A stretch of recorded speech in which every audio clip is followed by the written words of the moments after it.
Quand on va voir un accompagnant, ce qui est important de considérer, c'est l'affinité qu'on a avec la personne et puis avec la méthode aussi. Donc, si tu as une affinité avec la psychanalyse, il y a pas de raison de se priver de ça. Ce que je viens de vous expliquer sur le narcissisme primaire et le narcissisme secondaire, je l'ai raconté à ma sauce, mais ce sont des notions psychanalytiques. Je veux dire, ça a été très, très, très étudié sur le plan psychanalytique.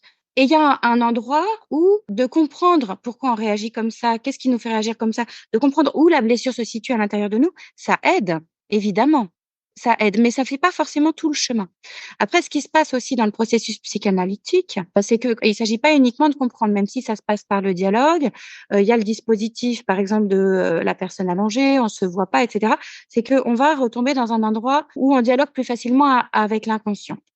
Donc, c'est un dispositif qui peut fonctionner. Moi, j'ai pas fait une psychanalyse de 10 ans allongée sur un divan, donc je peux pas parler au nom des gens qui l'ont fait, mais je pense que ça peut réparer beaucoup de choses.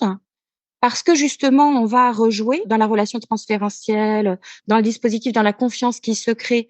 On va rejouer des choses et on va rejouer notamment des processus archaïques, puisque ce que je vous ai décrit là, c'est ce qu'on appelle les processus archaïques, tout ce qui est inscrit dans notre mémoire corporelle et qui est pas inscrit sous forme d'idées, mais qui est inscrit sous forme de sensations, d'émotions, qui sont difficiles à accéder par la cognition. On peut réparer ça dans une relation transférentielle.